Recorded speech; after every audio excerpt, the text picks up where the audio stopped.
Primero, la clasificación de los antibióticos. Entonces, vamos a tener acá las penicilinas, los betalactámicos. Todos estos son betalactámicos. Tenemos las penicilinas, las cefalosporinas, los carbapenémicos. De cada uno de estos grupos de antibióticos vamos a recordar el mecanismo de acción, el efecto adverso principalmente. Con tal que sepan esos dos datos, ya estemos hechos en la parte de antibióticos, mecanismo de acción y efectos adversos. Ya cuando se estudia infección urinaria, diarrea, neumonías, meningitis, absceso de pared, etcétera, ya ahí se comenzará a combinar los antibióticos. Ahí tenemos otra clasificación. Bueno, la otra son los monobactámicos, en su mayor representante la Astrionam, la vancomicina, en su mayor representante bueno, dentro de estas están los glucopéptidos en realidad, los glucopéptidos, y dentro de los glucopéptidos en mayor representante es la vancomicina. Luego tenemos los macrólidos. Recuerden que los macrólidos están indicados en neumonías atípicas por el mecanismo de acción, porque esta inhibe la síntesis de proteica en el ribosoma, en la subunidad 50S. ¿Cuáles eran los gérmenes involucrados en las neumonías atípicas? Legionela, Klebsiella, Coxiella Plasmoniae, pneumoniae y Chlamydia Micoplasma y también. SARS-CoV-2. Plasmoniae. Exacto. Estas bacterias, doctores, la mayor parte, por ejemplo, Mycoplasma, Haemophilus, no contienen pared bacteriana, ¿no es cierto? No tienen pared bacteriana, por lo tanto, todo lo que es penicilina, cefalosporina, carbapenémicos, estas van a ir a actuar en la pared celular. Entonces, por lo tanto, cuando nosotros tenemos un paciente con neumonía atípica, entonces estos medicamentos o estos antibióticos no nos sirven tanto. Por eso es importante aquí los macrólidos, por eso se da amoxi más claritro o más acitro. Y las clásicas preguntas relacionadas a los macrólidos en los exámenes de la residencia es QT, el síndrome de QT largo o QT prolongado. El síndrome de QT prolongado, ¿a qué tipo de arritmia nos lleva? Ute largo, Fuerza bloqueo de auricular, Paul. Eso, muy bien, prolongado. doctores. La taquicardia ventricular polimorfa o torsada en puntas. Excelente, doctores. ¿Y cuál es acá el tratamiento?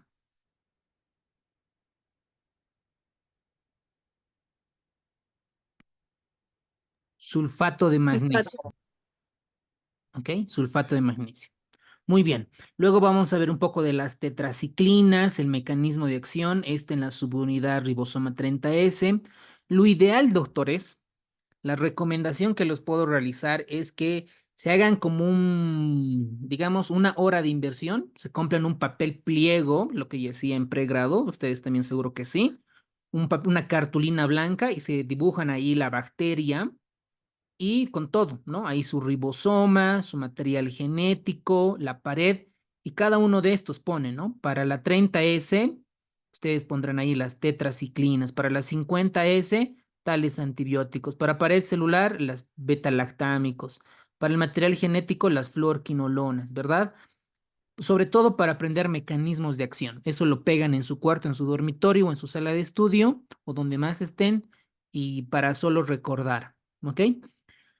Luego los aminoglucósidos, en su mayor representante la gentamicina, en la unidad del ribosoma 30S. Recordemos que los aminoglucósidos, su mayor efecto adverso es nefrotóxica y ototóxica. Las fluorquinolonas, está la levofloxacina, ciprofloxacino.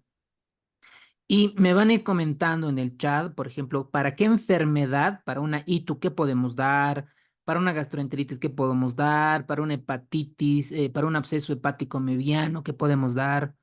Para una neumonía, meningitis. La manera de repasar dichas patologías. Por ejemplo, ¿por qué a los niños o en la edad pediátrica no podemos darles ciprofloxacina, por ejemplo? ¿Por qué no podemos darles? Desgaste articular. Síndrome de Cri- Eso, muy bien. Falta de captura de Principalmente, crecimiento. exacto, principalmente por la tendinitis. Incluso en algunos países europeos ya no se utilizan las fluoroquinolonas, no están aprobados por su organización. Luego también lo mismo con el cloranfenicol. Vamos a hablar un poco de las sulfonamidas, trimetopin. Para el examen de la residencia, esta deben de recordar que está indicado para una neumonía del paciente inmunocomprometido. ¿Cuál es el agente Citachi, ¿no? etiológico?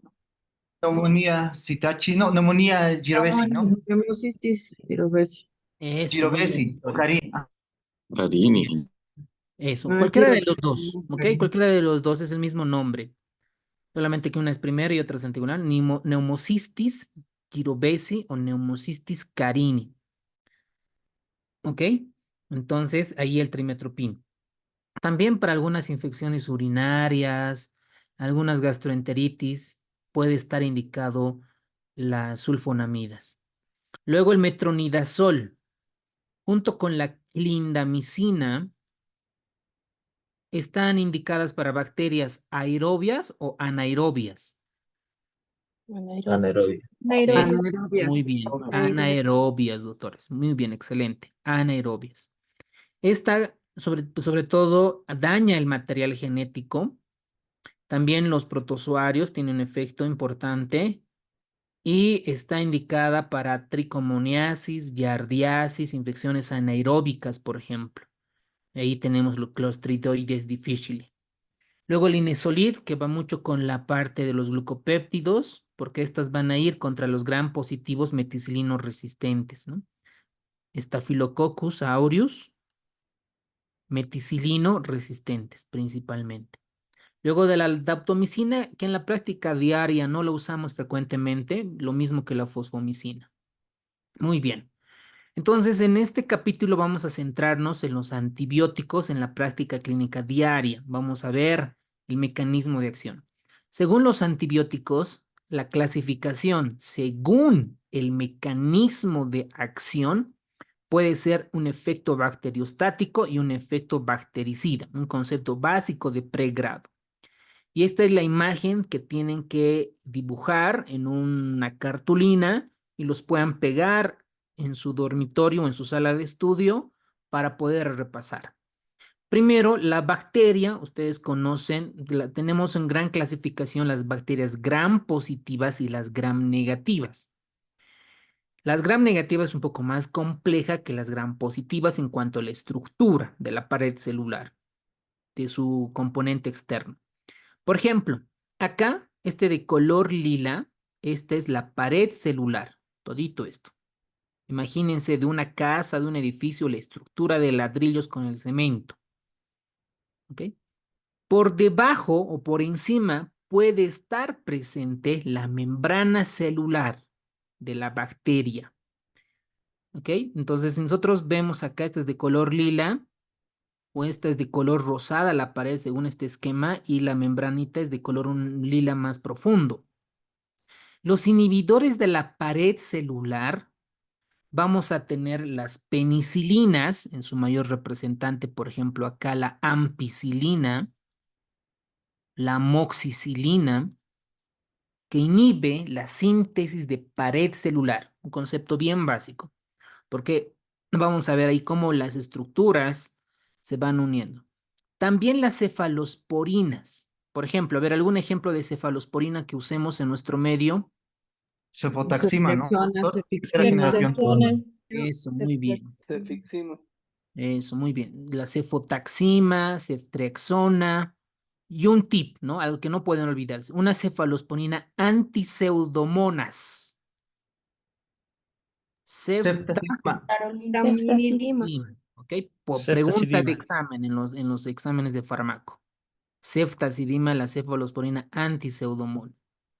Luego tenemos los carbapenémicos. En nuestro medio usamos mucho el imipenem, el imipenem, luego tenemos el meropenem.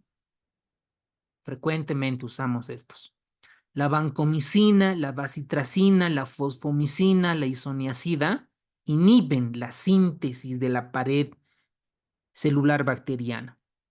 Luego, por debajo y por encima, dependiendo qué tipo de bacteria estemos comentando, está la membrana celular. Los que causan permeabilidad selectiva, pérdida de esta permeabilidad, tenemos la polimixina. A ver, vamos a ver qué tanto sabe. Un ejemplo de polimixina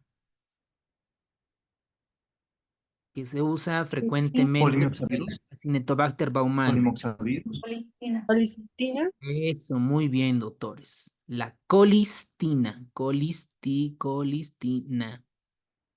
Eso es un tipo de polimixina B. ¿Cuál es el mecanismo de acción de la colistina? Que hace que la membrana pierda la permeabilidad, se evita que ingrese sus componentes de la bacteria. Luego tenemos la daptomicina. Otro, vamos a tener medicamentos que van contra el ADN de la bacteria y contra el ARN. Contra el ADN nadie puede olvidarse, son las quinolonas. Un ejemplo de quinolonas, doctores.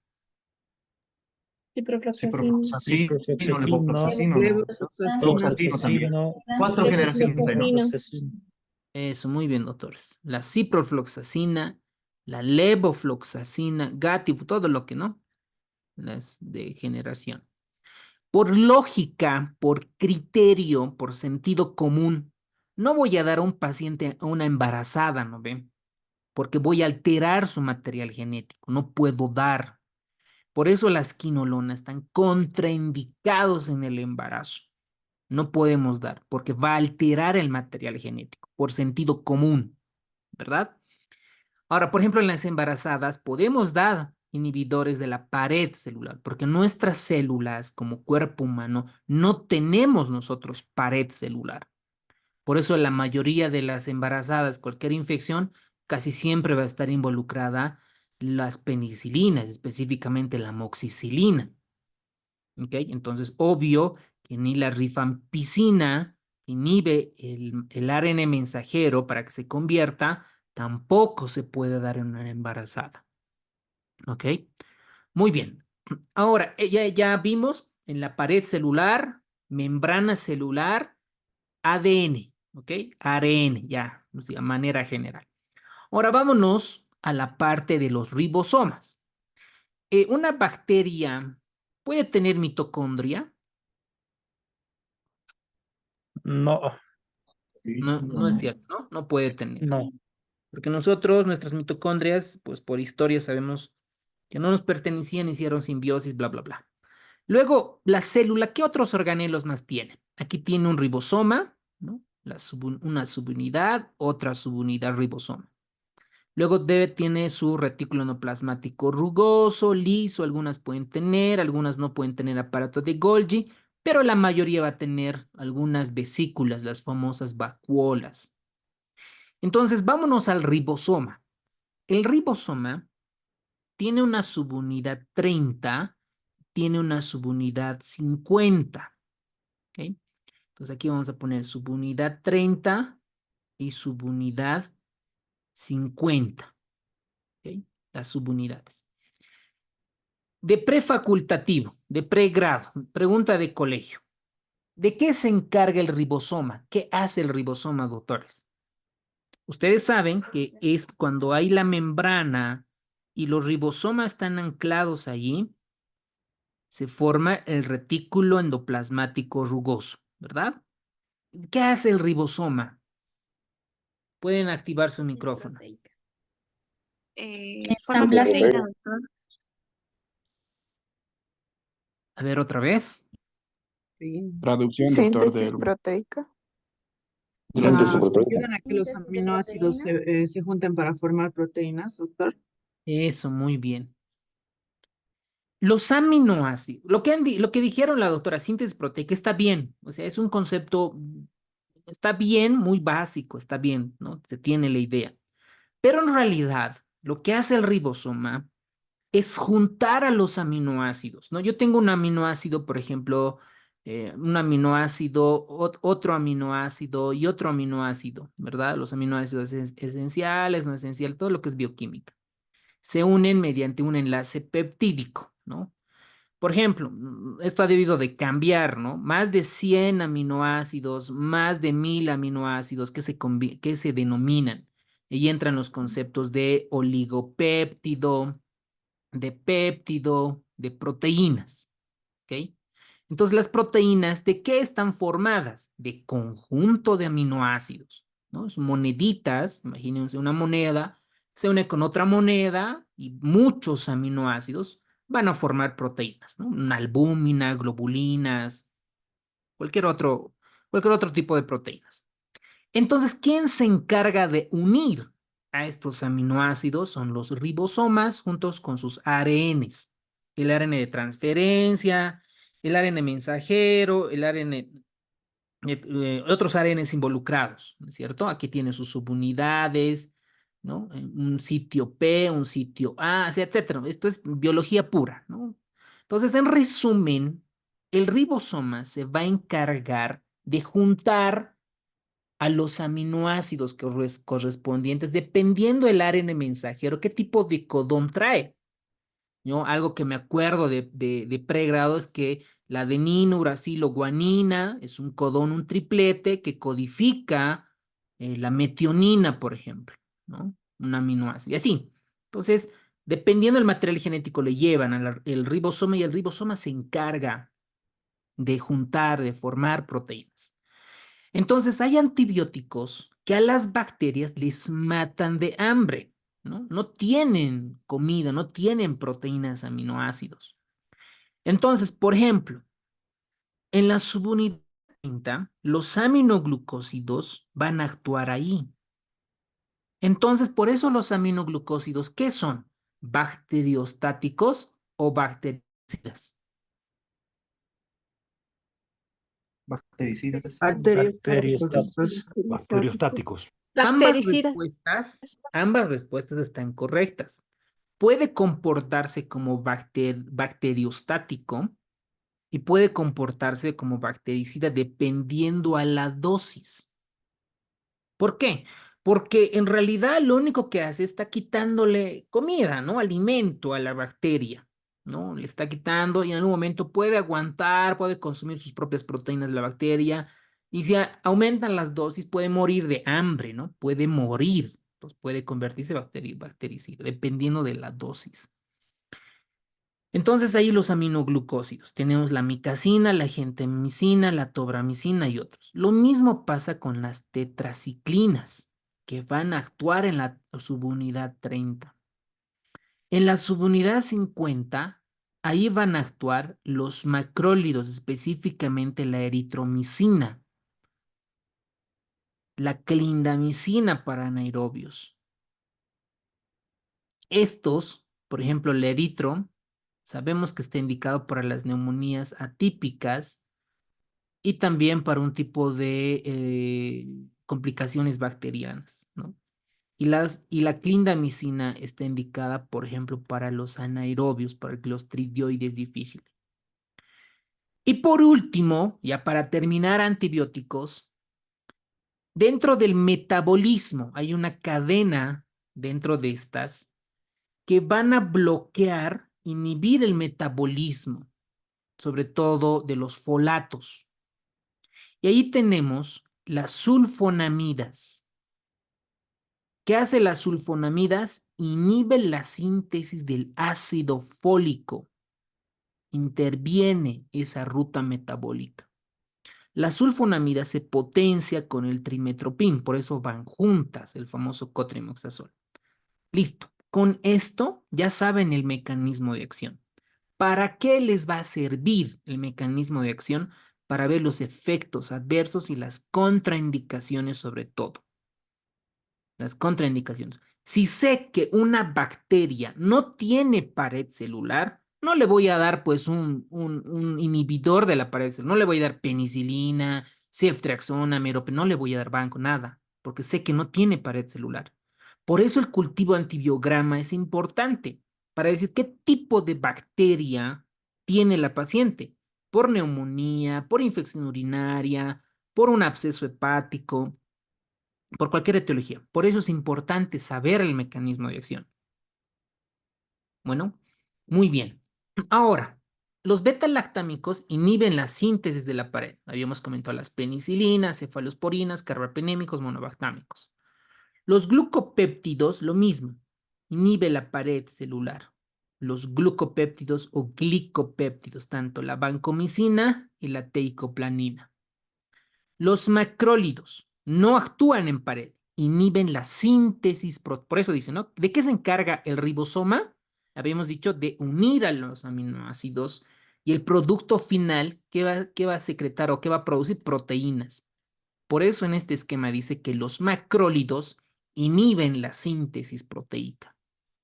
Y por lo tanto voy a dar a pacientes cuyas bacterias no tengan pared celular.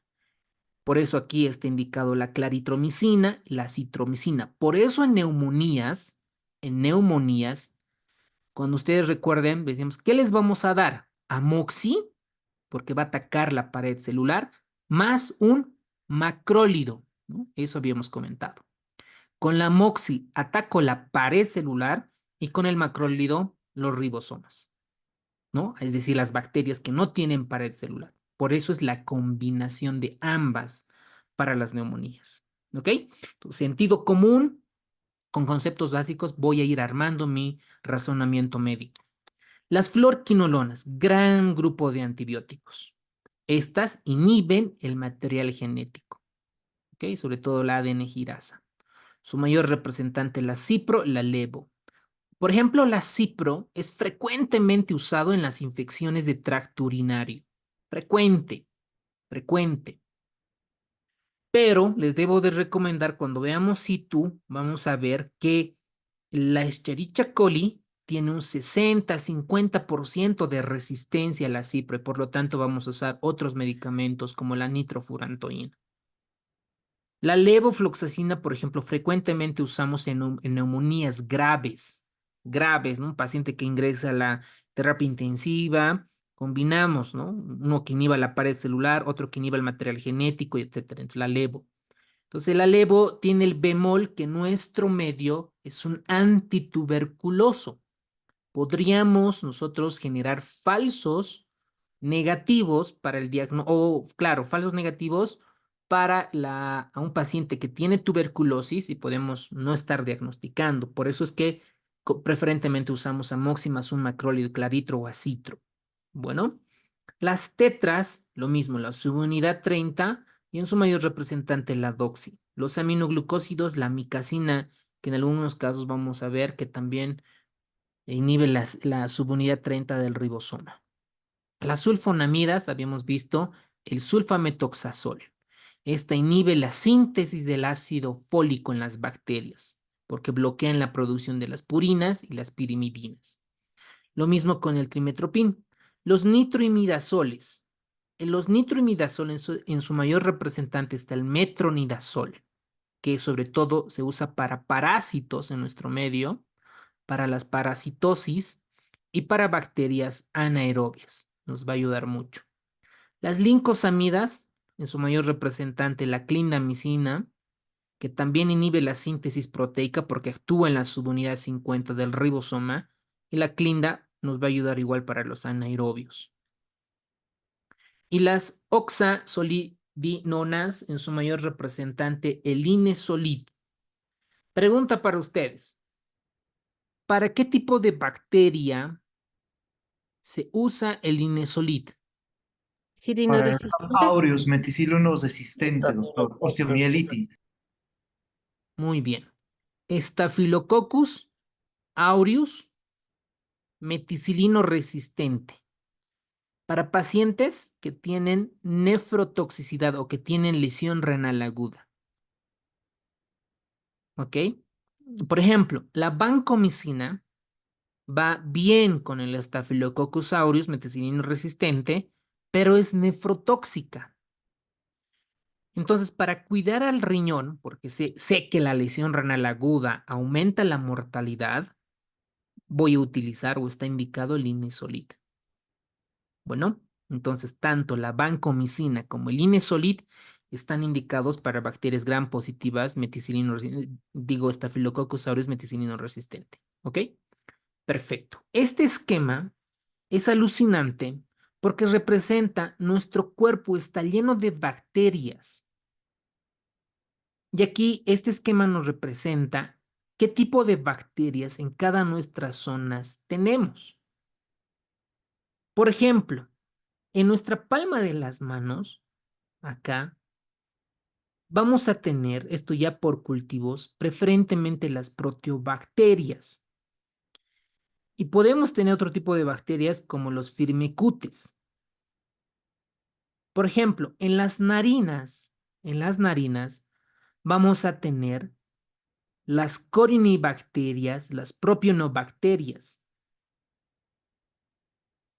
Por ejemplo, el acné, ustedes conocen, está muy relacionado con el propio Bacterium acnes, porque esa bacteria se encuentra en estas regiones de sobre todo la parte facial. Y así, nuestro cuerpo está colonizado. Escuchen el término, colonizado, colonización. No es lo mismo que infección. Y esto es un error frecuente en los hospitales, en los consultorios, de que no, es que a la señora el cultivo antibiograma le salió E. coli, multidrogo resistente. Es resistente a la moxi, a la ceftriaxona y otros medicamentos. Entonces, ¿le vamos a dar antibióticos? No, señores, porque está colonizada, no está infectada, porque nuestro cuerpo ya está colonizado. Incluso algunas de estas bacterias nos defienden, nos defienden. Ese es un gran ejemplo. Por ejemplo, un paciente que le damos meropenem, le damos vancomicina, le damos levofloxacina y su enfermedad no es por bacterias, sino por virus, el paciente se va a complicar con algo, con un tipo de diarrea. ¿De qué estoy hablando? De la colitis. Colitis pseudomembranosa. Exacto, la colitis pseudomembranosa. Y esto puede deshidratar, puede generar trastornos hidroelectrolíticos y el paciente entrar en paro, sobre todo por el potasio. Entonces, en vez de ayudarle al paciente, lo estoy empeorando, lo puedo matar. Entonces, ojo, tengo que diferenciar pacientes con colonización y pacientes con infección. No se trata laboratorios, se trata pacientes. Y ahí mucho viene ahí, ¿no? Del uso indiscriminado de antibióticos, porque la mayoría de los médicos no lo sabemos manejar adecuadamente los antibióticos. Muy bien. La farmacocinética y la farmacodinamia son conceptos básicos de pregrado, que la farmacocinética incluye la absorción, la distribución, el metabolismo, la excreción. La absorción puede ser por sistema por vía oral, por vía rectal, esto se absorbe el intestino, bla, bla, bla, bla, bla, ¿no? O sea, es cosas que leyendo uno puede entender fácil, ¿no? Lo mismo en la parte percutánea, intravenosa, intramuscular, intratecal, inhalación, van a llegar al plasma. Y alguien dirá, doctor, ¿sí se da antibióticos por inhalación? Por supuesto. Hay un estudio bien bonito en el New England, hicieron un estudio para las neumonías asociadas a ventilación mecánica con amicacina nebulizada, previenen, se complican menos de neumonía asociada a ventilación. En pacientes con fibrosis quística, por ejemplo, la tobramicina les va muy bien, ¿cierto? También se da por inhalación los antibióticos. Entonces, esto se distribuye y llega al plasma, y una vez que está en el plasma, pues llegará al cerebro, llegará al pulmón, llegará al riñón, ¿no? Por ejemplo, la colistina que se da, al pulmón le llega muy poco, 30, 40%, y le truena al riñón. A veces hay más efecto adverso que un efecto beneficioso para el paciente. Entonces, esto hay que saber cuánto es la concentración inhibitoria de cada uno de estos fármacos, la farmacocinética y la farmacodinámica. Y Cuando el medicamento ingresa a nuestro cuerpo, este antibiótico se elimina, puede eliminarse por el hígado, por eso hay muchos medicamentos que se ajustan a la función hepática, sobre todo el riñón, riñón. Aquí voy a hacer hincapié. A ver, díganme 3 antibióticos nefrotóxicos. ¿Por qué? Porque si el riñón se truena, hace necrólisis tubular aguda, necrosis, el paciente va a morir. Entonces tienen que recordar ustedes como médicos, tenemos que recordar todos, qué antibióticos son nefrotóxicos. A ver, vamos. 3 por lo menos. Vancomicina, doctor. Streptomicina, doctor. Ya, muy bien. Tamicina y Ampicilina. glucósidos. Tramicina, Gentamicina. Muy bien. ¿Cuál más? Ya Ampicilina. mencionaron la vancomicina y los aminoglucósidos, ya sea amicacina, gentamicina. Otro grupo, ¿cuál es más? La colistina.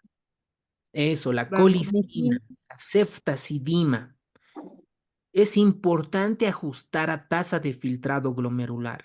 Es importante porque un paciente que estemos dando vancomicina no está ajustada, el nefrólogo te van a venir a dar un cabezazo. ¿No? Te va a venir a demandar porque el riñón se está tronando, está haciendo necrosis tubular aguda. Entonces es importante conocer qué medicamentos son las más nefrotóxicas. Y con lo que ustedes comentaron, vancomicina, aminoglucósido, ceftazidima, colistina. ¿Y cómo van a saber ajustar en base a el Sanford, el libro que les comenté, ¿no? Que les voy a pasar y eso les va a ayudar. Y eso siempre tenerlo en tu nube, ¿no? Sobre todo si vas a ser clínico, ¿no? Si vas a ser gineco, vas a ser cirujano, vas a ser emergenciólogo, peor internista, intensivista, lo tienes que dominar, pues, ¿ok? La farmacocinética, la absorción ya la comentamos, el metabolismo. Este metabolismo ha sido preguntado en ciencias básicas. Tenemos 2 reacciones acá. La fase 1, donde el medicamento se torna más polar, más hidrosoluble. Y en la fase 2, donde se componen o están compuestos por moléculas más grandes y mucho más hidrófilas. Y esto dependiendo de cada medicamento. Y el metabolismo en el hígado puede estar con el sistema enzimático citocrómico del P450, que este se encarga de la fase 1, ¿ok? De la fase 1, es decir, donde el medicamento lo convierte más polar. La excreción, dependiendo de qué medicamento. Puede ser hepático, renal u otro mecanismo, ¿ok? Un concepto importante en farmacodinamia es la concentración inhibitoria mínima. Cuando les reportan un cultivo cuantitativo, les van a mostrar esta concentración. Y en los libros de farmaco y en el libro de Harrison van a ver para cada antibiótico la concentración inhibitoria mínima. Por lo tanto, es importante saber qué es una concentración. Entonces ahí tienen la pregunta opcional. Vayan contestando en el chat, por favor, 40 segundos. ¿Cuál creen que es la respuesta? Ya, ¿cuál de las siguientes afirmaciones describe mejor el propósito de determinar la concentración inhibitoria mínima de un antibiótico? Determinar la dosis máxima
Excelente, muchas gracias por contestar. Entonces, tenemos acá la farmacodinamia. ¿Qué es la farmacodinamia? No es nada más que la relación de las concentraciones séricas, es decir, qué tanto llega a dicho órgano. Por ejemplo, vamos a imaginarnos un paciente con sospecha de meningitis. Tiene que llegar el fármaco al sistema nervioso central. Entonces, la relación entre la concentración sérica en plasma va a determinar la eficacia del antibiótico y la exposición al medicamento necesaria para lograr el efecto antibacteriano o evitar el crecimiento bacteriano está en relación con la concentración inhibitoria mínima, que es el famoso MIC. Esta. Entonces, mucho depende de la concentración de fármaco y el tiempo administrado y cuánto es el nivel máximo. Entonces, sobre todo acá nos va a interesar la concentración inhibitoria máxima.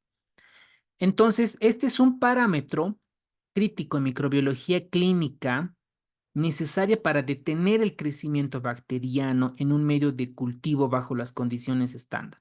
Entonces, acá los que ven los cultivos tenían las cajas de Petri y hay el crecimiento. Primero lo colonizan y comienza a crecer en un cultivo, en un agar, por ejemplo. Crece la bacteria y a los costados les dan las famosas pastillas, dependiendo qué tipo de pastillas, ¿no es cierto? Por ejemplo, los betalactámicos, y comienzan a ver el halo, ¿no? Y ahí y se comienza a ver la concentración inhibitoria. Este valor es crucial para la selección del antibiótico más eficaz y ajustar el tratamiento de infecciones bacterianas. Y esto nos podría ver si usamos dosis máximas de generar cardiotoxicidad, nefrotoxicidad o algún tipo de efecto adverso de cada uno de estos antibióticos. Entonces, inciso C, todos contestaron, excelente, muy buena pregunta. Ahora veamos el mecanismo de acción. Primero tenemos que recordar la pared, el componente externo de cada bacteria. Por ejemplo, el gram positivas, en su mayor representante, el Staphylococcus aureus, vamos a tener, en cuanto a las tinciones, se va a utilizar el cristal de violeta, la solución yodada, el decolorante y al final el rojo safranina, que esto nos va a ayudar a identificar si es una bacteria gram positiva. Aquí tenemos el esquema donde habíamos comentado, ¿no es cierto? El material genético, vamos a tener ahí las fluorquinolonas, principalmente. Los inhibidores de la síntesis de proteínas, los aminoglucósidos y otros, que los hemos visto y los vamos a volver a ver. Los antimetabolitos, las sulfonamidas, los inhibidores de la síntesis de pared bacteriana, las penicilinas, carbapenémicos y otros. Y los inhibidores del material genético, la fluorquinolona. Entonces, los inhibidores de la pared, tenemos todos estos medicamentos, alteración de la membrana, la polimixina, en su mayor representante, la colistina, los inhibidores de la síntesis proteica, todos estos medicamentos, o este grupo de medicamentos, ácidos nucleicos y los antimetabolitos. Vámonos a la inhibición de la síntesis de la pared bacteriana. Ustedes ven acá los componentes bioquímicos. Aquí tenemos una cadena, miren, de cada uno de estos, de glucano, ¿no? Esta es una cadena de glucano.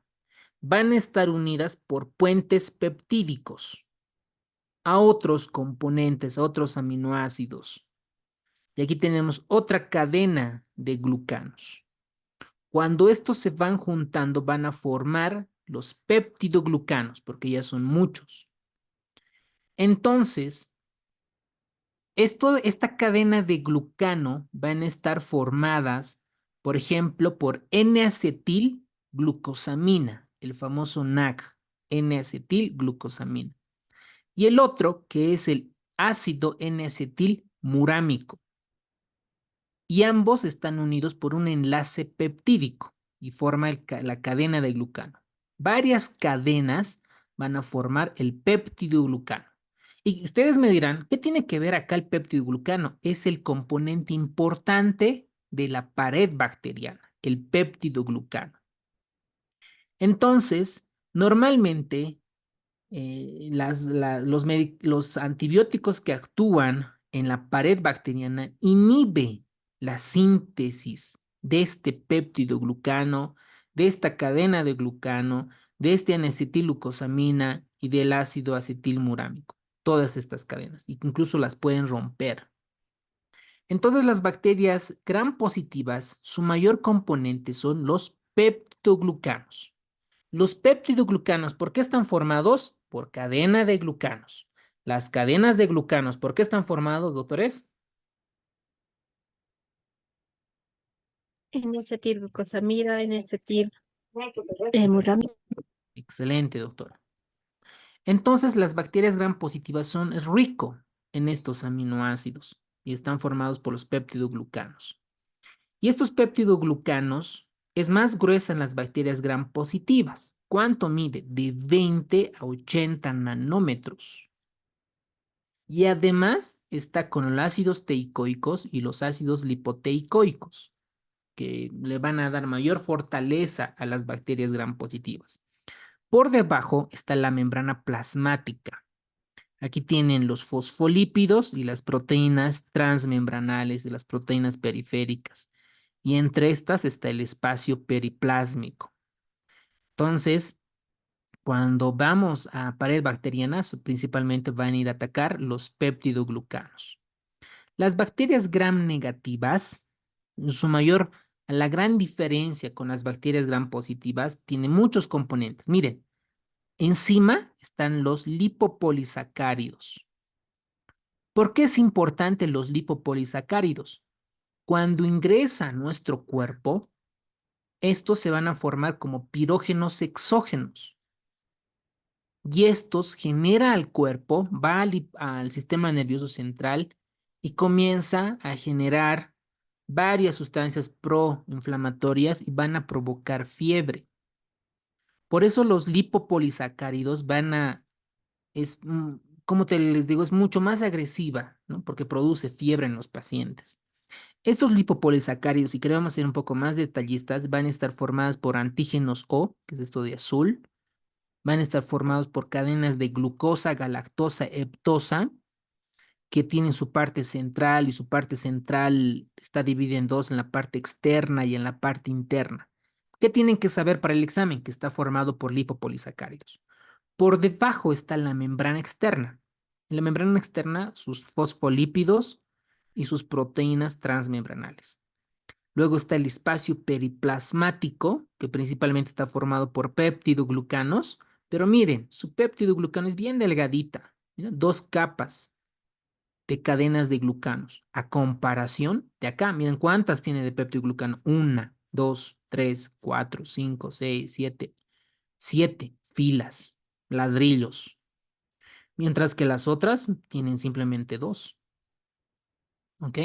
Y tiene una membrana interna, ¿no? Están los fosfolípidos y las proteínas transmembranales y las periféricas. ¿Cuál es la gran diferencia? Los lipopolisacáridos. El gran positivo no tiene lipopolisacáridos, ¿no? Entonces, cuando se inhibe la síntesis de la pared bacteriana, vamos a tener estos, ¿no? Sus componentes. Aquí tenemos una comparación en las bacterias. El peptidoglucano es mucho más gruesa en gram positivas. Ahí habíamos contado como 7 cadenas. De las gram negativas muy delgadas, solamente 2. El ácido teicoico, ¿no? Presente en las gram positivas. Los lipopolisacáridos, miren, ausente, pero presente en las bacterias gram negativas. Y esta es la que produce fiebre, ¿no? Un pirógeno exógeno. Las proteínas porinas están presentes en las bacterias gram negativas. Periplasma presente en las bacterias gram. Entonces, esta pared va a ir a actuar las famosas penicilinas, ¿no? Principalmente. Ahora, estos betalactámicos, habíamos visto que hay las penicilinas, las cefalosporinas, los carbapenémicos y otros. Para esta pregunta, ¿cuál es el principal efecto adverso con la administración de carbapenémicos? Por ejemplo, vamos a ver acá el imipenem. Imipenem. 30 segundos para contestar en el chat, por favor.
A ver qué contestaron. ¿Quién se hizo la C? Muy bien.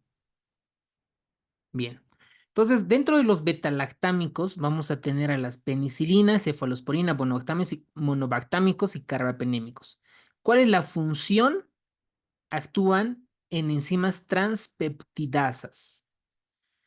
¿Cómo es esto de transpeptidasas? ¿Se acuerdan los aminoácidos de la cadena de glucanos? ¿Cuáles eran? N-acetilmurámico y N-acetilglutamico. Muy bien. Entonces, entre estos van a comenzar a romper estos enlaces. Son transpeptidasas, rompen el enlace entre estos aminoácidos. Por lo tanto, la cadena de glucano ya no está compuesta. Entonces, principalmente actúan ahí. ¿Ok? Aquí tenemos una imagen donde está formado el ácido N-acetilmurámico y la N-acetilglucosamina. Miren acá. Y están unidas por un enlace peptídico. Y estos, los beta-lactámicos, van a actuar como transpeptidasas, o llamadas también como proteínas de fijación a la penicilina. Básicamente van a romper estos enlaces. Entonces, los beta-lactámicos contienen un anillo, ¿no? Que es el famoso anillo beta-lactámico, todo este pintado de color rosado. Como rompen estos enlaces, se convierten en efectos bactericidas porque inhiben la síntesis de la pared bacteriana, por su este anillo beta-lactámico. Ahora, las penicilinas, muchas bacterias han desarrollado defensas para controlar el mecanismo de acción de estos beta-lactámicos. Entonces, vamos a ver algunas otras enzimas posteriormente. El primer beta-lactámico descubierto en 1928 fue por Alexander Fleming, que fue la penicilina. Y ustedes por pregrado saben, ¿no? Cómo se ha descubierto la penicilina con el hongo y las bacterias, etc. Las penicilinas naturales tenemos la G, ¿no? Principalmente esta va a ir contra las bacterias gram positivas, gram negativas que no producen beta-lactamasas para anaerobios y algunos cocos gram negativos. Y la penicilina G se utiliza principalmente para infecciones por estreptococos, meningitis por neumococo, meningococo y las endocarditis por enterococos y la sífilis. Como les comentaba, hay penicilinas antiestafilocócicas, posible pregunta de examen, que son los Staphylococcus aureus meticilinos sensibles o susceptibles a meticilina. Staphylococcus aureus meticilino sensible. ¿Cuáles son los medicamentos en nuestro medio? Por vía oral, ¿cuál de estos tenemos en nuestro medio? Diclofenac. Cloxacilina. Muy bien. ¿Para qué enfermedad utilizamos? Mm, Dicloxacné también puede ser. ¿Ya? ¿Qué más? Dermitis. Para la clamidia también, doctor. Sí. Pétigo. Para el- Tiodermitis, amigdalitis. Infecciones Infecciones de la genitales. Excelente. Para las infecciones de transmisión sexual. Perfecto. ¿no? Ahí tenemos para estafilococos. Las aminopenicilinas, por ejemplo, la ampicilina, la amoxicilina, ¿no? Usamos frecuentemente, ¿no? Un paciente, lo primero usar es amoxi, ¿no? Lo primero comenzar a usar porque sabemos que rompen la pared bacteriana y son hidrolizadas por muchas beta-lactamasas. Esto es lo malo. Muchas de las bacterias han creado beta-lactamasas para romper, para que no funcionen la AMP y la amoxicilina. Entonces, para que esta beta-lactamasa no puedan ser destituidas, vamos a usar las bacterias productoras de beta-lactamasa, vamos a combinarlos con los inhibidores de la beta-lactamasa. Por ejemplo, por vía oral, ¿qué tenemos? Amoxi más sulbactam o ácido clavulámico. Ácido clavulánico. Eso, el ácido clavulámico. ¿Ok? Entonces, la mayoría de las veces para neumonías, por ejemplo, amoxi más ácido clavulámico. Para endovenoso, tenemos la amoxi más, en nuestro medio estoy hablando, ¿no? Más sulbactam. Esto tenemos intravenoso y esto es vía oral. Y las dosis ya pueden ir recordando. Entonces, pueden encontrar esto. Ahora, tenemos otras combinaciones antiseudomonas. Esto es posible pregunta de examen. Anótense ahorita en su resumen, en su flashcard. ¿Cuáles las penicilinas son antiseudomonas? Piperacilina y ticarcilina. En nuestro medio, bueno, en el seguro donde trabajo no tenemos piperacilina tazobactam, lo famoso que decimos pipertazo, ¿no? Pero sí, en otros países como en Brasil, México, sí teníamos frecuentemente, ¿no? La famosa pipertazo. Pues la piperacilina es antiseudomona y el tazobactam es un beta-lactamasa, ¿no? Es un inhibidor de las beta-lactamasas, el tazobactam. Entonces, esto es un excelente medicamento. Otra es la combinación, miren, ceftazidima, una antiseudomona, con avibactam, otro inhibidor de la beta-lactamasa. Entonces, esto es importante comenzar a ver. En resumen, ¿cuáles son las penicilinas antiseudomonas? Ticarcilina y piperacilina. Ahora, dentro de las cefalosporinas, vamos con las 5 generaciones. La primera generación de estos, ¿cuál es el más utilizado? La cefasolina. ¿Para qué utilizamos la cefasolina? Para cirugías, principalmente para profilaxis. Profilaxis, lo que principalmente usamos, la cefasolina. La segunda generación, casi no utilizamos frecuentemente en nuestro medio, pero por lo tanto, el que va a realizar la pregunta para el examen de la RESI no sería tan productiva, ¿no? Tan importante en cuanto a la segunda generación. La tercera generación, ¿y qué decir? Las más utilizadas, ceftriaxona, ceftazidima, cefotaxima y cefixime, las más usadas. Por ejemplo, ¿cuánto es la dosis de la ceftriaxona? 1 gramo IV cada 12 horas. Cada 12 horas. Para meningitis se dobla la dosis, ¿no? 2 gramos IV cada 12 horas. En algunos libros van a encontrar como 2 gramos IV para 24 horas, pero por su farmacocinética, 1 gramo IV cada 12 horas. Entonces, para itus, ¿no? Para neumonías, para pacientes que los vas a internar, perfecto. ¿Qué tienen que saber de la ceftriaxona? ¿Cuál es su efecto adverso más frecuente de la ceftriaxona?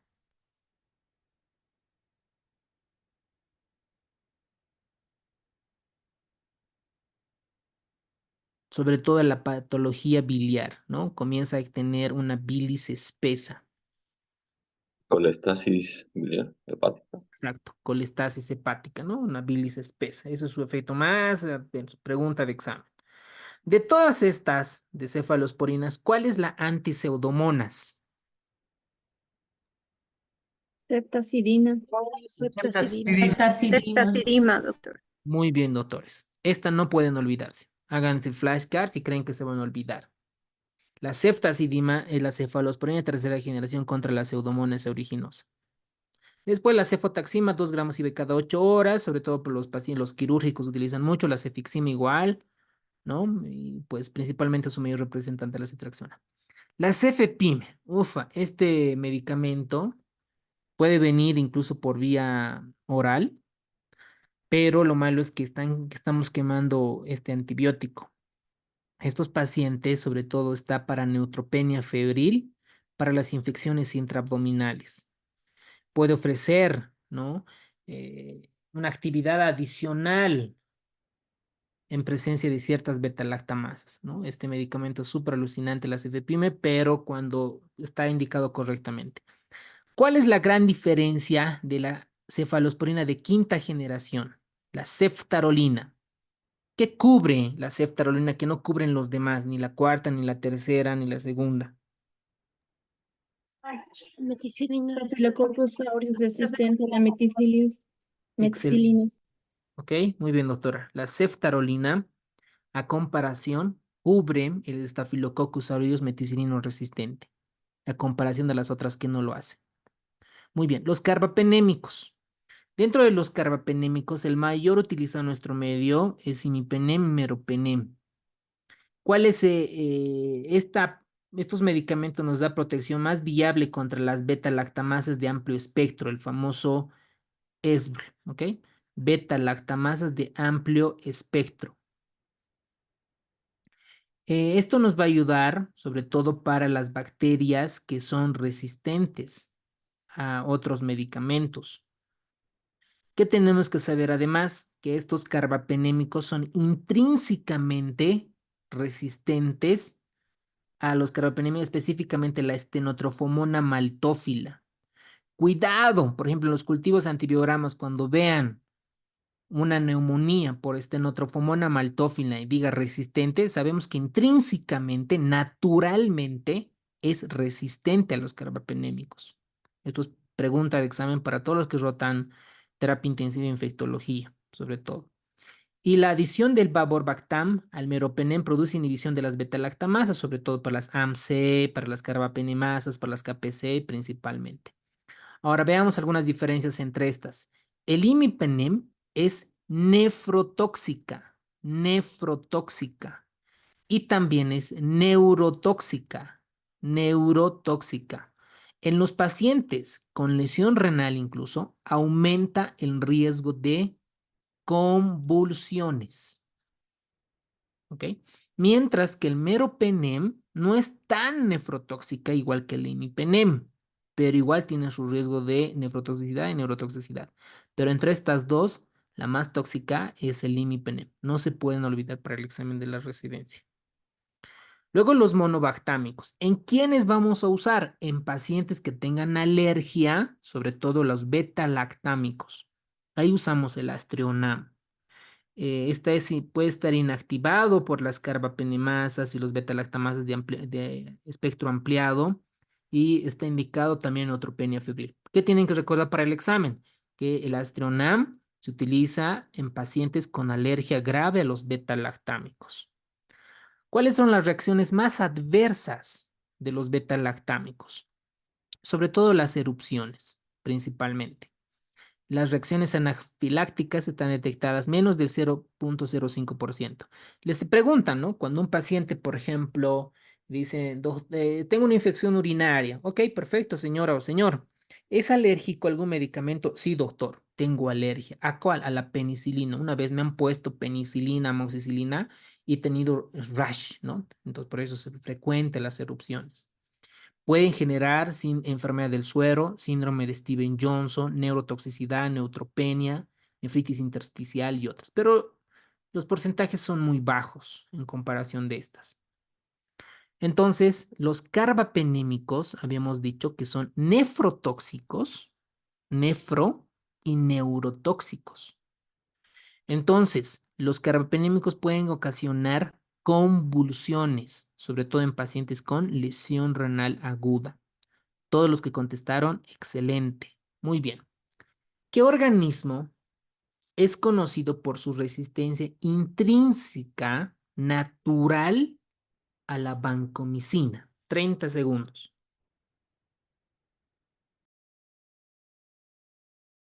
Está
Excelente, gracias por contestar.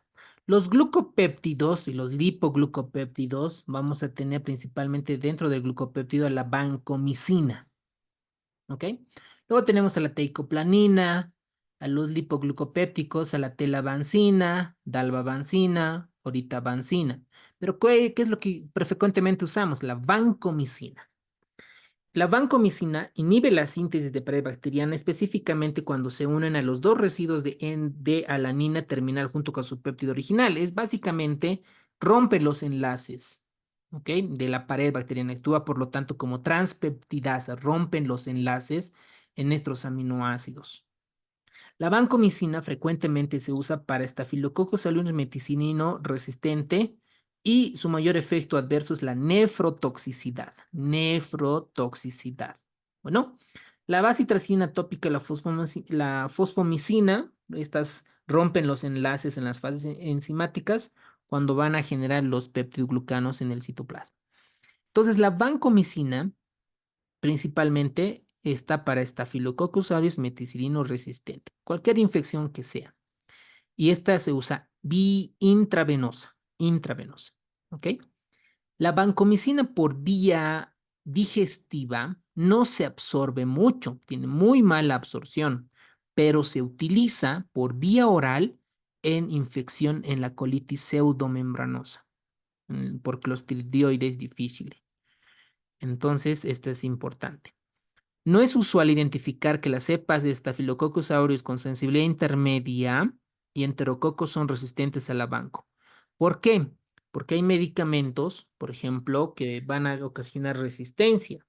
¿Qué más tenemos que saber en cuanto a la vancomicina? Las guías van a recomendar un nivel plasmático, un nivel mínimo de vancomicina que es de 15 a 20, pero no creo que les pregunten esto en los exámenes, ¿no? Es un dato muy específico.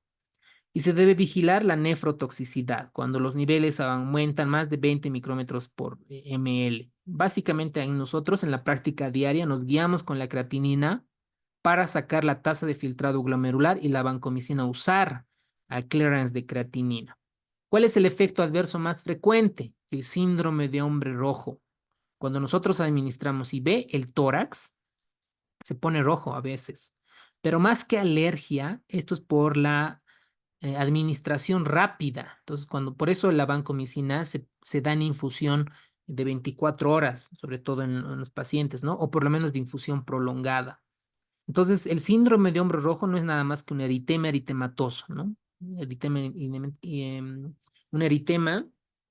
¿Y cómo es el tratamiento? La infusión más lenta, ¿ok? Y en algunos casos se puede dar antihistamínicos como la difenhidramina. Eso es su efecto adverso más frecuente. Entonces acá, la resistencia intrínseca, que la vancomicina no le va a hacer nada, son Enterobacter spp.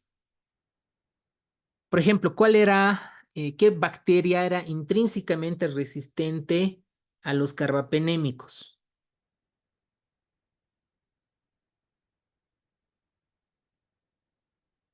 Ya se están olvidando. Estenotrofomonas maltophilia, doctor. Eso, muy bien, doctora. Buena memoria, si lo ha leído, perfecto. La estenotropomona son intrínsecamente resistentes a los carbapenémicos. O sea, es naturalmente resistente. Ahora, con la vancomicina, ¿cuál es? El Enterobacter spp es intrínsecamente resistente. Bueno, muy bien. Vamos a los lipoglucopéptidos. Esta no lo usamos frecuentemente. Sabemos que puede usarse igual para Staphylococcus meticillino resistente y para otro tipo de bacterias. Y su reacción adversa también es la nefrotoxicidad principalmente. La fosfomicina se han usado en algunos casos, sobre todo de cistitis no complicadas, y también su efecto adverso también es importante de nefrotoxicidad. ¿En quiénes están usados? Sobre todo cuando hay Staphylococcus aureus o enterococos susceptibles o resistentes a la vancomicina, ¿no? Cuando vemos esto, usamos fosfomicina. Las polimixinas, en su mayor representante, la colistina. La daptomicina no lo usamos frecuentemente, pero está indicado en pacientes que están infectados por bacterias gram positivas. Las polimixinas muestran actividad contra la Pseudomonas aeruginosa, Acinetobacter baumani, Proteus, Providencia y Serratia. Se utilizan en infecciones intrahospitalarias y otras. En su mayor efecto adverso de la colistina es la nefrotoxicidad y la neurotoxicidad. Luego tenemos la daptomicina, también está para Staphylococcus meticillino resistente y Staphylococcus coagulasa negativos. Su mayor efecto tóxico son la elevación de la creatina fosfoquinasa, ¿no? Es decir, ocasiona dolores musculares. Ya para terminar, tenemos las inhibiciones de la síntesis proteica. Ahí vamos a encontrar varios. Entonces vamos con la siguiente pregunta. ¿Cuál es cuál es el principal mecanismo de toxicidad asociado a los aminoglucósidos como la gentamicina que debe ser monitoreado en el tratamiento? ¿Cuál es el efecto adverso más frecuente?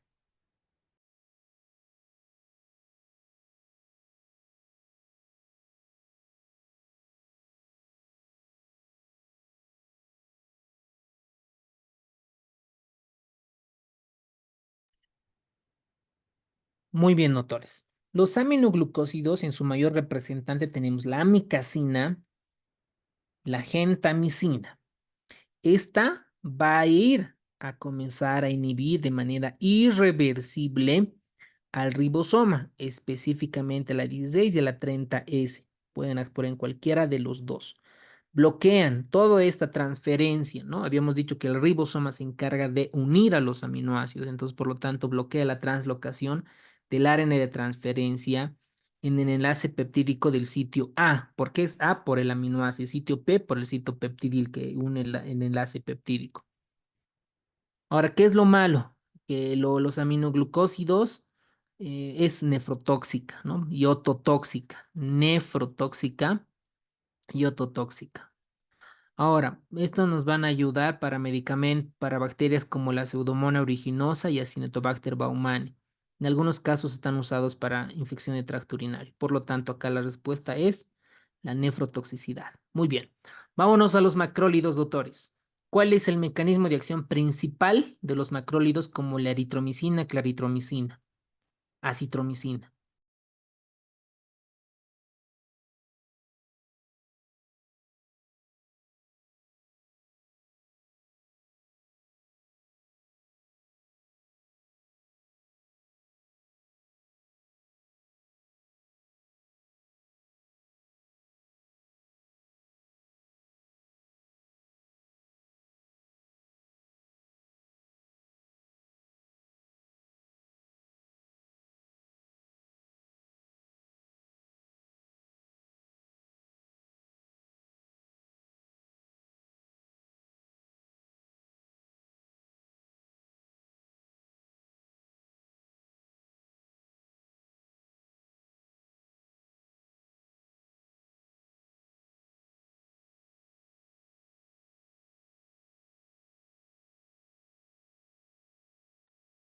Muy bien, los macrólidos y los cetólidos vamos a tener en su mayor representante la citro, la claritro y el eritro.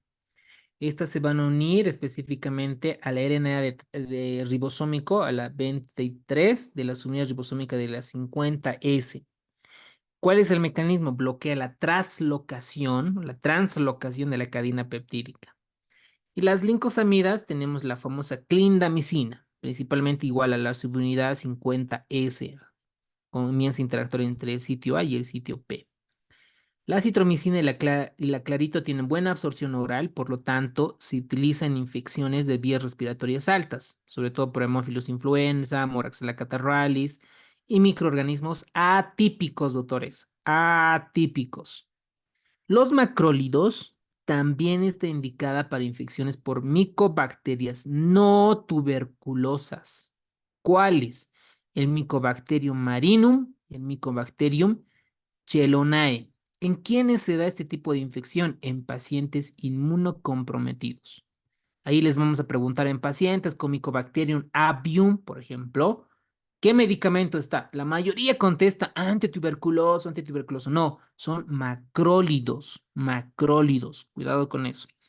También se trata para la infección por el Helicobacter pylori. Los efectos adversos gastrointestinales y sobre todo prolongación del QT. Deben estar contestando ahora su banco de preguntas, ¿verdad? Los macrólidos, un efecto adverso importante es el QT. Entonces acá la inhibición de la síntesis proteica le unice a la 50 subunidad del ribosoma. Las lincosamidas, en su mayor representante tenemos la clindamicina. Estas principalmente van a estar para anaerobios, anaerobios.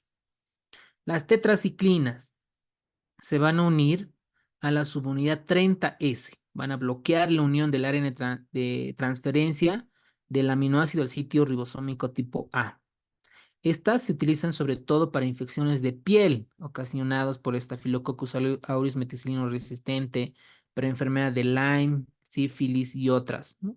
Estas enfermedades infecciosas es mejor recordar por enfermedad para cada una de estas.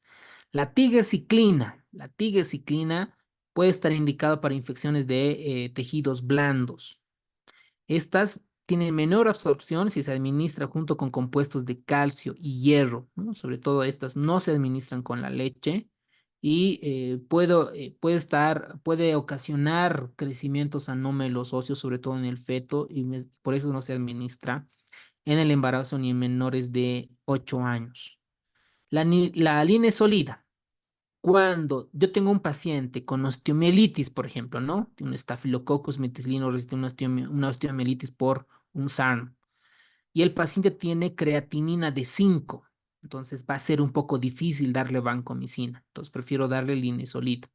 El linezolid se va a unir a la unidad 50S, entonces está indicado para ese tipo de pacientes.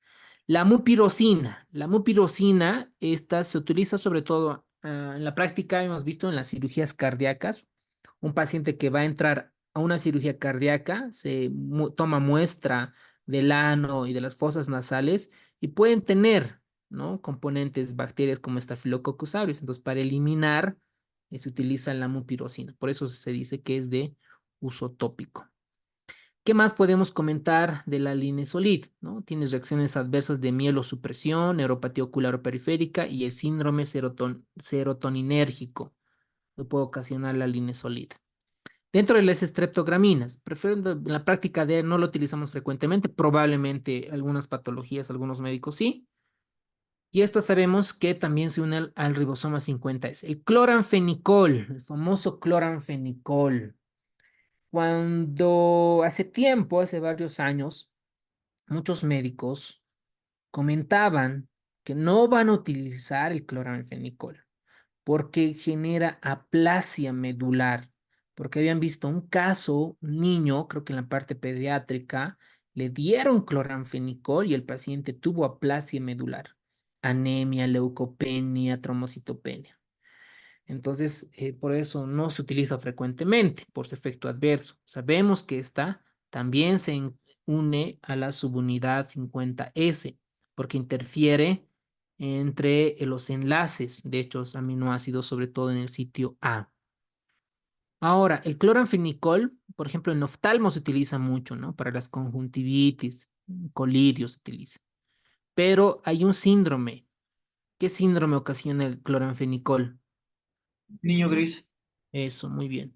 Síndrome de niño gris. Esto le falta Y anótense en su resumen, por favor. Síndrome de hombre rojo. ¿Qué medicamento genera? Vancomicina, doctor, vancomicina.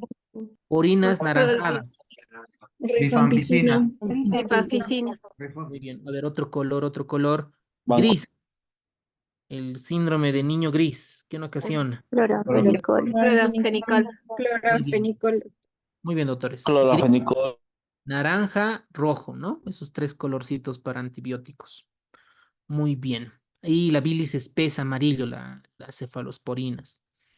¿Qué más? A ver, acá tenemos la quinopristina, la dalfopristina, ¿no? Está para infecciones por Enterobacterium faecium, resistente a la vancomicina, infecciones por bacterias gram positivas, ¿no? Aquí vamos a tener muchos de estos medicamentos cuando ya se utilizan, cuando pasan como tratamiento para segunda o tercera línea. Para el cloranfenicol habíamos comentado que su reacción adversa más frecuente es la anemia aplásica, ¿ok? El síndrome del recién nacido gris y la mielosupresión, ¿no? Todo lo que es que tenga que ver con la médula ósea. Muy bien. ¿Cuál es el efecto secundario más frecuente o más importante de las sulfonamidas? 30 segundos. En el chat, por favor.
Bueno, dentro del metabolismo bacteriano vamos a tener inhibir la síntesis de ácido fólico, del folato.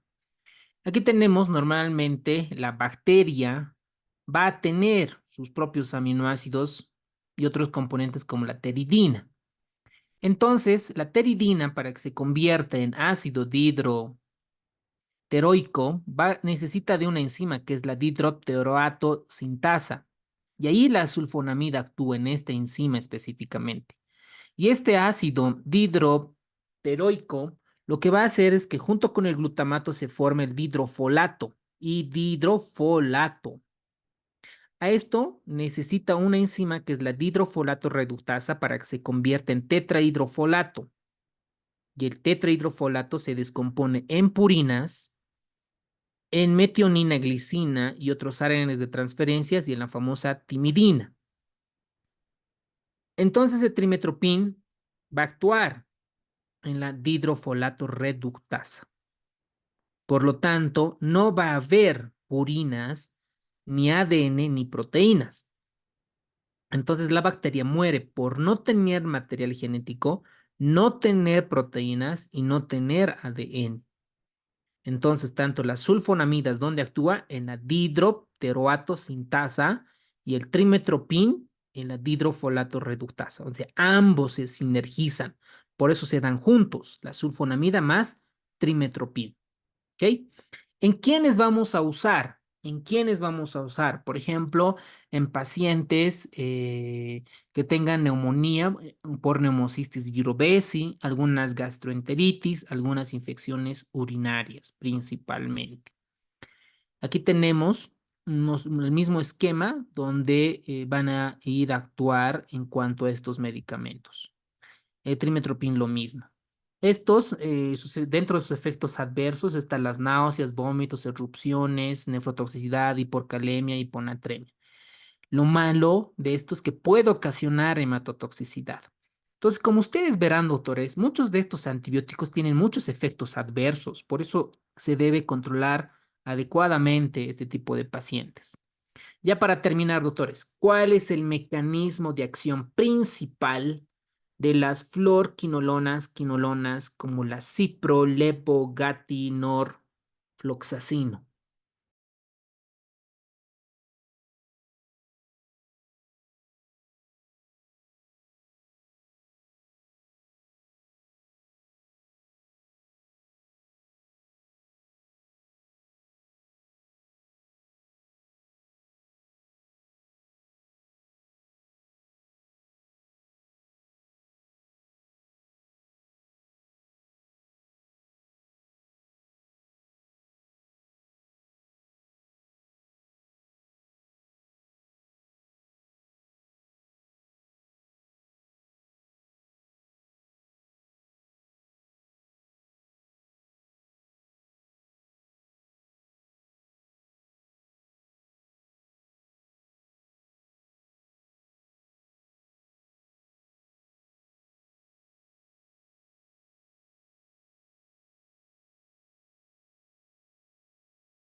Las quinolonas. Las quinolonas intervienen en la inhibición del ADN principalmente. ¿Cómo lo va a hacer? Principalmente con las topoisomerasas. Ustedes ven acá el segmento del material genético, el dominio de las ATPasas, dominio B y el dominio A. Entonces, estas topoisomerasas van a hacer que se empaqueten dicho material genético. Entonces, lo que hace la quinolona es inhibir esta, estas enzimas, las famosas topoisomerasas, ATPasas, sobre todo lo de la ADN girasa, sobre todo, para evitar este ensamblaje, este empaquetamiento de material genético. Entonces, ¿cómo actúa? Inhibiendo la ADN girasa y la topoisomerasa 4.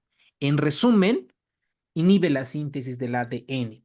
¿Cuáles tenemos? Las fluoradas. Primero tenemos las que no son fluoradas, el ácido nalidíxico, que antes se usaba para profilaxis de hito, actualmente ya no. Y dentro de las fluoradas tenemos la NOR, la Cipro, la Levo, el Moxi, Gemi y de la floxacino. ¿Cuáles los más utilizados? Cipro, Levo y el moxifloxacino o el GATI.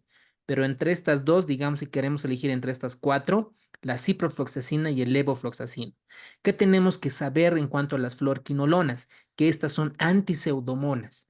A ver, recordemos, ¿qué beta-lactámicos tenemos antiseudomonas? Vamos, ¿cuáles son? Ceftazidima.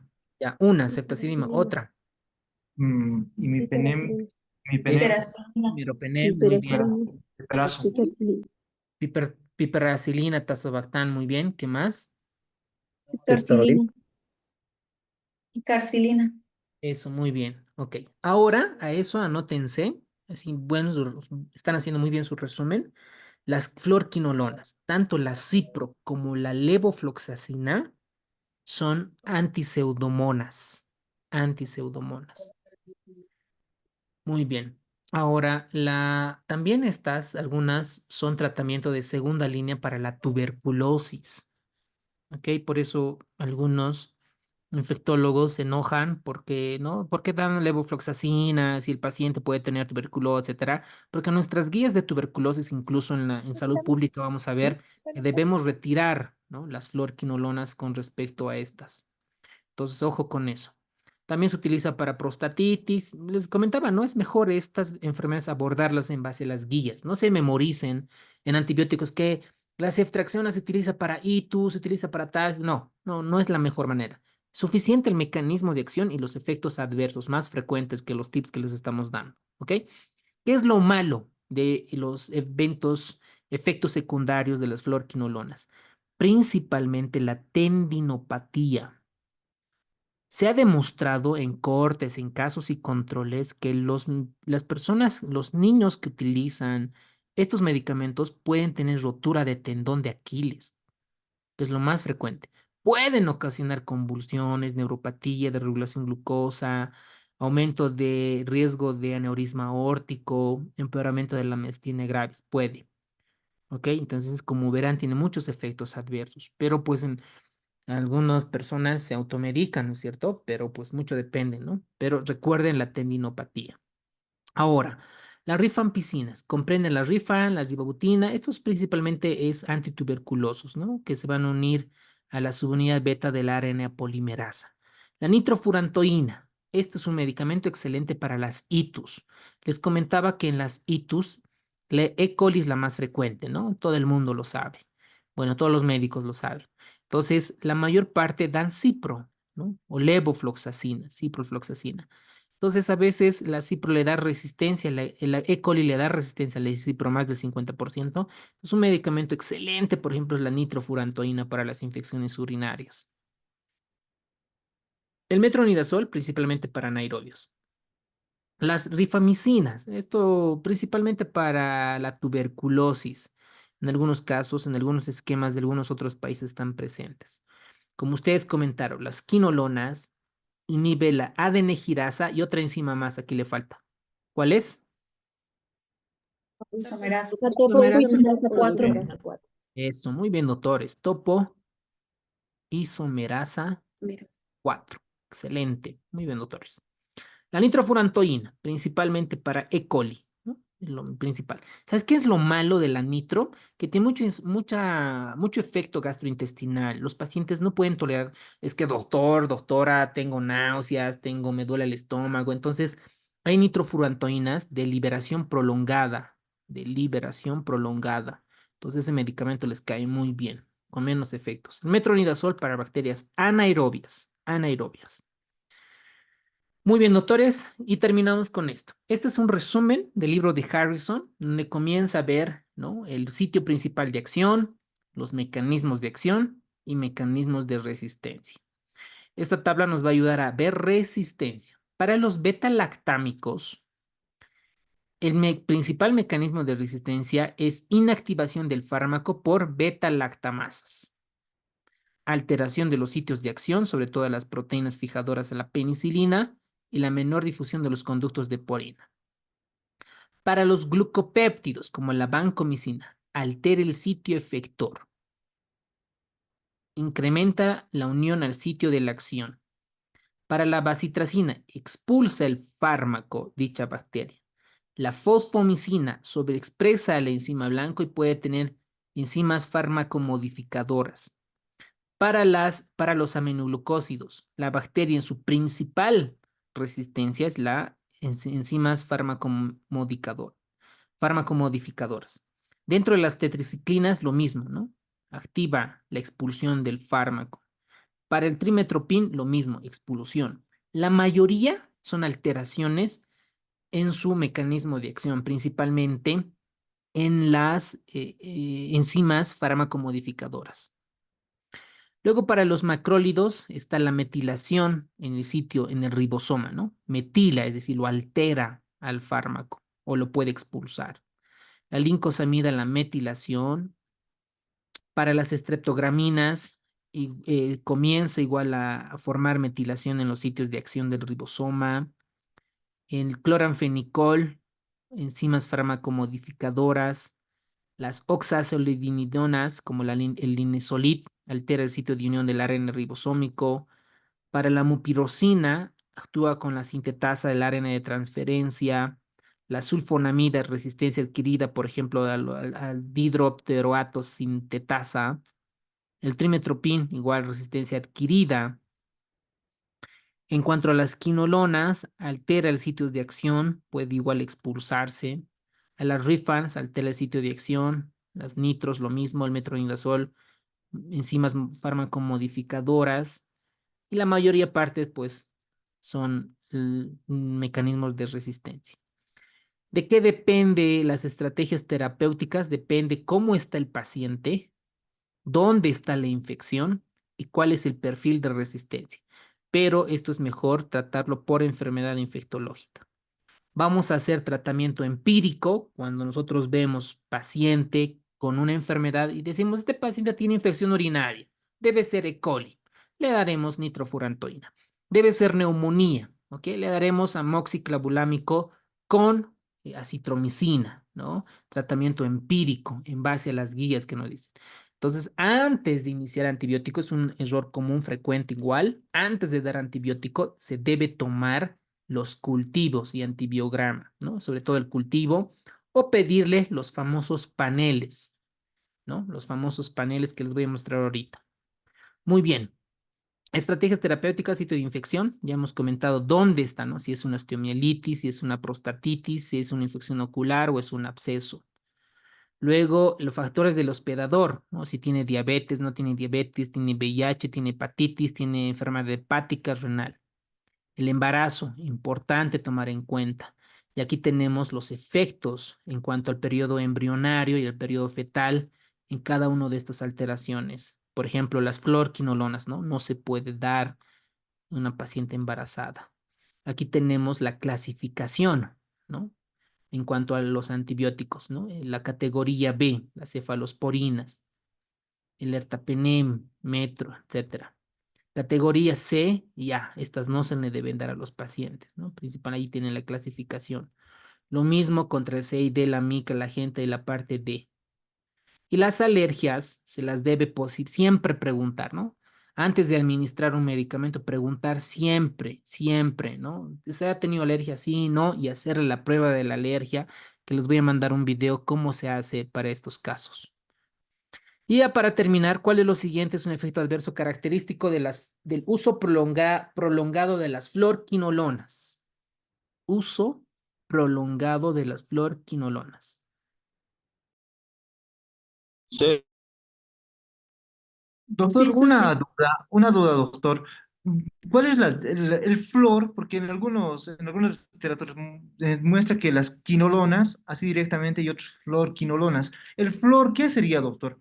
O sea, ¿es un color o lo da vivacidad o qué es? ¿Por qué el nombre de? Excelente pregunta, doctor. Es en parte la composición química. El ácido anhidríxico no tiene flúor, ¿no es cierto? Entonces, cuando estos medicamentos ya se los vuelven más estables y puedan penetrar mejor a los órganos para tener buena concentración inhibitoria en los sitios de acción, gracias a sus componentes, a sus anillos, ¿no? Principalmente flúor. Entonces, en su mayor representante tenemos la cipro y la levofloxacina, ¿no? Cuando estos se depositan en los colágenos, sobre todo en los tendones, quitan la rigidez, ¿no? Ya no son tan resistentes y se generan tendinopatías y ruptura de tendones. Entonces, como ustedes bien contestaron, las fluorquinolonas comienzan a tener estos efectos adversos. Aquí tenemos un poco de los betalactámicos, la vancomicina, miren acá, el riesgo aumenta las concentraciones con mayor a 20, ¿no? La nefrotoxicidad. Eso es pregunta de examen. Entre 10 a 20, algunos libros van a encontrar 15 a 20, es el nivel óptimo, nivel óptimo. Síndrome de hombre rojo. ¿Qué más? A ver aquí, de los betalactámicos. ¿Qué betalactámicos produce neurotoxicidad? pero apenémico. Carbapenémicos. Eso, muy bien. Imipenem, meropenem, ¿ok? Luego, a ver qué más un medicamento aquí bien utilizado frecuentemente. La daptomiopatía, aminoglucósidos nefrotoxi, las fluorquinolonas, tendinitis. y la prolongación del QT, ¿no? Sulfato de magnesio y evitar el síndrome, el taquicardia ventricular polimorfa. Lo mismo la Rifan, tetras, fotosensibilidad, los macrólidos. Miren, prolongación del QT, lo mismo que las fluorquinolonas. QT, ¿ok? QT. Metronidazol, neuropatía periférica, las clindamicinas, diarrea. Miren esto. Las colitis pseudomembranosa por clindamicina, ¿no? Es uno de los antibióticos que más produce este efecto adverso. Linezolid, mielosupresión. Trimetoprim, sulfamethoxazol, efectos hemáticos. Nitrofurantoína, neumonitis. Fosfomicina, alteraciones o ¿no? efectos gastrointestinales. Polimixina, nefrotoxicidad y neurotoxicidad. Quinopristina, dalfopristina, alergias, y el cloranfenicol, aplasia medular, aplasia, supresión de la médula ósea. Entonces acá, inciso C. Las interacciones. Las interacciones dependen, ¿no? Por ejemplo, la ceftriaxona puede interactuar con soluciones que tengan calcio, por eso no se administra con gluconato de calcio. Los carbapenémicos pueden actuar con el ácido valproico, alterar las concentraciones. Linezolid provocar síndromes serotoninérgicos y adrenérgicos. Las fluorquinolonas pueden interactuar con las sulfonamidas, sucralfato y las tisaninas, sobre todo con la teofilina, aunque ya no utilizan frecuentemente como broncodilatador. Las rifampicinas con los famosos citocromos y todos sus sustratos, como por ejemplo el CYP2C19. Las tetraciclinas pueden interactuar con los antiácidos o fármacos que contengan calcio, magnesio, hierro y aluminio, y la warfarina. Los macrólidos, lo mismo, ¿no? Lo mismo con el citocromo P450 y todos sus sustratos. Metronidazol. Cuando uno toma metronidazol, no debe de combinar con alcohol, específicamente con el etanol. Es el único antibiótico, ¿ok? Es que te preguntan, doctor, ¿puedo ir este fin de semana? Tengo un evento social, etcétera. ¿Puedo tomar? Te preguntan, ¿no? Sí, ¿no? Sí, excepto con el metronidazol, porque tiene un efecto disulfiram. El defecto disulfiram es como el paciente estuviera entrando en un síndrome de abstinencia.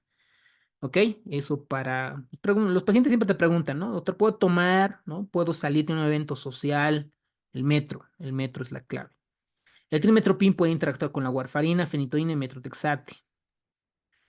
Y las estrategias terapéuticas obviamente dependen, ¿no? Dónde está el sitio de infección, el paciente y demás. La duración del tratamiento depende de las guías, lo mismo que la eficacia. Y el uso de cada de estos medicamentos vamos a ver para cada patología, ¿no? Para cada patología de una de estas. Por ejemplo, para la ceftriaxona, las infecciones por meningitis neumocócica, endocarditis y otras. Y vamos a ver para cada uno de estos, ¿no? Para la pseudomonas, recuerden, ¿no? Ceftazidima, cefepima, piperacilina, tazobactam, carbapenémicos y otros. Aquí también le falta. Y tenemos la ceftazidima bivactam, por ejemplo, con una patógenos. Obviamente esta resistencia depende de cada centro, de cada centro. Por ejemplo, no, yo trabajo, no, digamos, en los Yungas, ¿no? En un hospital de los Yungas. Aquí la infección urinaria es producida casi el 99% por E. coli. Y esta E. coli, en mi antibiograma, a la ciprofloxacina, solo tengo 10% de resistencia. Ah, ok, la cipro puedo continuar dando. O no, digamos, yo trabajo, no sé, en Sucre, ¿no? En un pueblo, en un lugar de Sucre o en la ciudad, y mi tasa de resistencia a la ciprofloxacina es 80%. De cada 10 mujeres o de cada 10 hombres que tienen infección urinaria, su E. coli es resistente a la cipro. Entonces, esto depende, ¿no? Depende de qué corte, qué caso control, de qué corte se han elegido, ¿ok? Lo mismo pasa con los demás antibióticos, ¿no? Por ejemplo, para la vancomicina, ¿no? El 100% puede ser susceptible, pero yo he visto casos que Staphylococcus aureus hay resistencia a la vancomicina en algunos casos, ¿ok? Ya con eso hemos terminado, doctores. Cada uno de estos vamos a ver. El sitio quirúrgico, aquí habla de de profilaxis. Para nosotros, en la práctica diaria, es con la cefazolina, doctores. ¿ok? Con cefazolina. Miren, cefazolina, cefazolina. Para cabeza y cuello, cefazolina más metronidazol. A ver, para un abdomen, vamos, lo que más frecuente ahorita están viendo ustedes, ¿no? Para heridas, para histerectomías, para parte biliar, es cefazolina o ampicilina sulbactam. Para colorectal, apendicectomía, cefazolina más metronidazol. Esto es para cirugías. Para todo paciente que entra a cirugía, siempre es cefazolina más metronidazol, sobre todo para cubrir anaerobios. Luego, para la parte no quirúrgica, ¿no? Sabemos que para, por ejemplo, para el odontólogo que tenga que hacer profilaxis de infección bacteriana en un paciente, por ejemplo, que tiene una prótesis valvular, una aórtica. Entonces ahí tenemos amoxicilina por vía oral. Luego, para infecciones cutáneas recurrentes por Staphylococcus aureus, la mupirocina, lo que les comentaba, ¿no? La que están colonizadas. Para la celulitis recurrente por ruptura linfática, penicilina benzatínica, principalmente. Y la mayoría son cefazolinas. Para cistitis recurrente, esto es frecuente, ¿no? Alguien preguntaba, no, es que la paciente tiene infección urinaria recurrente. La nitrofurantoína es importante. Para mordeduras, amoxicilina con clavulamato. Para peritonitis bacteriana espontánea recurrente en pacientes cirróticos, las fluoroquinolonas. Meningitis recurrente por neumococo, penicilina. Entonces, como ustedes verán, no hay un antibiótico mejor, ¿no? Depende de cada enfermedad del sitio para ver. Por ejemplo, para neutropenia de alto riesgo con un recuento absoluto de neutrófilos menos de 100 es levofloxacina, ¿ok? Porque tiene alta resolución en cuanto a las neutropenias. La administración de medicamentos obviamente depende de la infección como tal, ¿ok? Muy bien, doctores, hemos terminado la clase de antibióticos para iniciar infectología.